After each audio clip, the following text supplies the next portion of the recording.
Film kali ini kita akan membahas film I Spit on Your Grave. Cerita bermula dari seorang penulis buku novel, yaitu bernama Jennifer Hill, mengemudi untuk mengambil kunci sebuah pondok yang disewanya di tengah hutan. Tujuan Jennifer Hill adalah untuk mencari inspirasi dalam penulisan buku novelnya yang terbaru. Setelah beberapa lama mengemudi, Jennifer tersesat ke sebuah SPBU dan sembari mengisi minyak bensin untuk bahan bakar mobilnya. Di sana, dia bertemu dengan 3 orang pemuda dan menanyakan alamat pondok yang disewanya itu. Setelah menunjukkan jalan ke pondok itu, salah seorang pemuda, yaitu Johnny, mencoba untuk menggodanya. Karena berebutan untuk menutup lubang minyak, tidak sengaja alarm mobil itu berbunyi dan mengagetkan Johnny. Sehingga Johnny ketumpahan air ke celananya dan Jennifer merasa bersalah atas peristiwa itu. Jennifer pun meminta maaf kepada Johnny dan tampaknya Johnny tidak senang atas kejadian itu.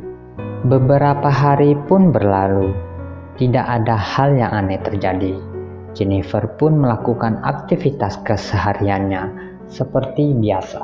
Di saat pagi hari, Jennifer pun jogging untuk mendapatkan kebugaran. Tidak sengaja, Jennifer menemukan tempat seperti rumah yang sudah lama tidak terpakai, yang banyak berisi barang-barang lama yang sudah usang ditinggal oleh pemiliknya. Ketika Jennifer hendak membuka keran, terlihat airnya keruh dan melihat saluran air pada klosetnya buntu. Tiba-tiba HP-nya pun terjatuh ke dalam lubang kloset. Kemudian Jennifer memanggil tukang pipa, yaitu Matthew, untuk memperbaikinya dan berhasil memperbaiki saluran air dan kloset di rumah pondok Jennifer itu. Matthew yang buru-buru ingin pulang tidak mengambil bayarannya. Sebagai gantinya, Jennifer pun menciumnya. Ketika Johnny, Stanley, Andy sedang asik memancing, Matthew pun datang dan berbicara tentang Jennifer. Ternyata secara diam-diam Stanley merekam Jennifer pada malam hari di saat sedang mencuci pakaiannya di wastafel. Kemudian timbullah niat dan rencana jahat mereka terhadap Jennifer. Di saat malam tiba, Jennifer pun mulai diteror dengan suara-suara aneh di sekitar rumahnya dan diberikan burung mati di depan pintu pondoknya. Setelah memeriksanya, tidak ada hal yang mencurigakan di sekitar sana. Setelah kembali ke dalam rumahnya, alangkah terkejutnya Jennifer mendapati laptopnya ada foto ketiga orang penjahat itu. Kemudian mereka pun masuk ke rumah pondok Sarah tersebut dan dimulailah penyiksaan terhadap Sarah.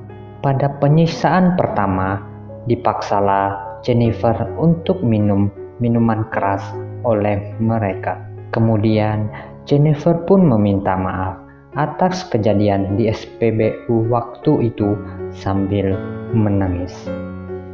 Selanjutnya, Johnny ingin melihat giginya Jennifer dan giginya pun seperti hendak mau dicabut.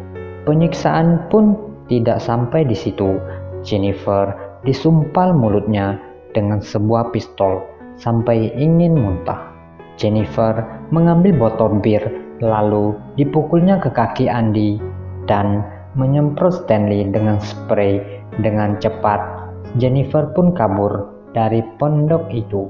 Setelah berlari cukup jauh, bertemulah Jennifer dengan polisi yang bernama Stork dengan pria tua penyewa pondok tersebut yang bernama Earth, dan Earth disuruh pulang oleh polisi tersebut. Setelah menceritai permasalahan yang terjadi, mereka pun kembali ke pondok itu untuk menangkap penjahat itu. Setelah di pondok, Stork mengecek dan menginterogasi Jennifer dan malah menyalahkan Jennifer karena menemukan minuman keras dan rokok ganjanya. Stork pun berperilaku aneh dengan menyentuh Jennifer. Kemudian kawanan penjahat kembali ke pondok Jennifer. Ternyata polisi yang bernama Stork itu adalah kawanan penjahat juga, dan Stork ikut menyiksa Jennifer. Kemudian Jennifer membalasnya dengan menampar wajah Stork dengan sekencang-kencangnya. Terus mereka memaksa Matthew untuk menggauli Jennifer dengan paksa, dan terpaksa Matthew pun melakukan kehendak mereka. Selesai itu, Jennifer pun berusaha kabur dengan setengah tanpa pakaian. Malah aksi yang mereka perbuat makin menjadi-jadi dengan memperkosa Jennifer beramai-ramai. Selesai perbuatan bejat itu mereka lakukan dengan sempoyongan dan setengah mati, Jennifer berjalan ke sebuah sungai. Seketika dia menceburkan diri ke sungai tersebut dan menghilang entah kemana. Mereka yang meyakini Jennifer mati tenggelam mencari mayat Jennifer dengan menyusuri sungai tersebut, dan hasilnya pun nihil. Stanley yang kerjaannya merekam terus dimarahi oleh Stork dan menghancurkan isi kamera tersebut karena takut menjadi barang bukti. Mereka memusnahkan seluruh barang bukti dengan cara membakarnya. Suatu ketika Stanley yang datang dengan panik karena kameranya hilang dicuri. Stanley setelah mengakui ternyata isi kamera yang dihancuri Stork adalah kaset kosong, dan mereka pun menyalahkan Stanley atas kehilangan tersebut. Eng-ing-eng, hari pembalasan pun tiba.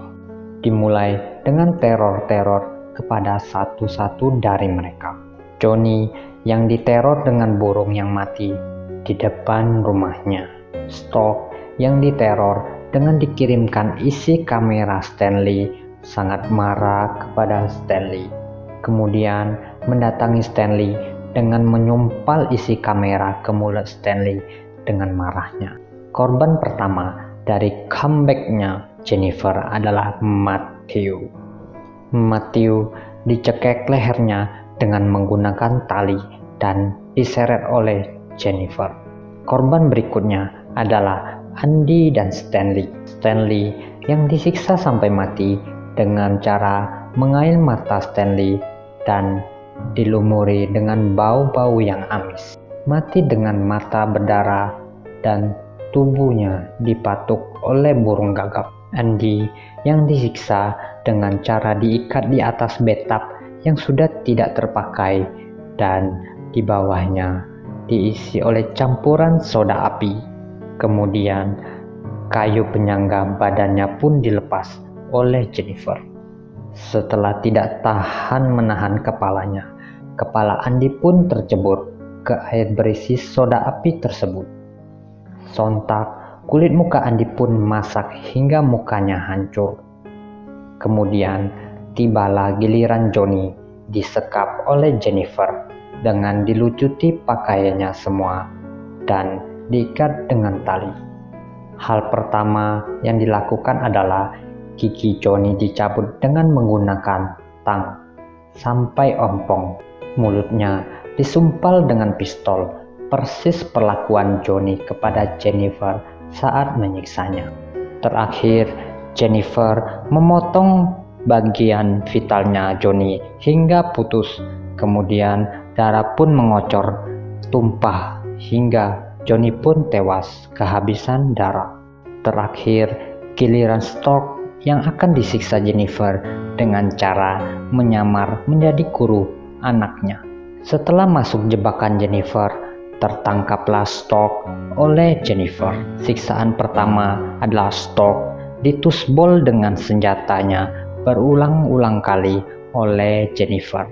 Ternyata Matthew masih hidup, tetapi tidak sadarkan diri Kemudian diikatlah tali yang terhubung senjata dengan tangan Matthew ketika Matthew tersadar dari pingsannya. Tiba-tiba tertembaklah stroke dari bagian belakang sampai menembus ke depan dan mengenai juga Matthew. Akhirnya Jennifer pun telah membalas dendam kepada penjahat bejat tersebut. Dan akhirnya cerita pun selesai.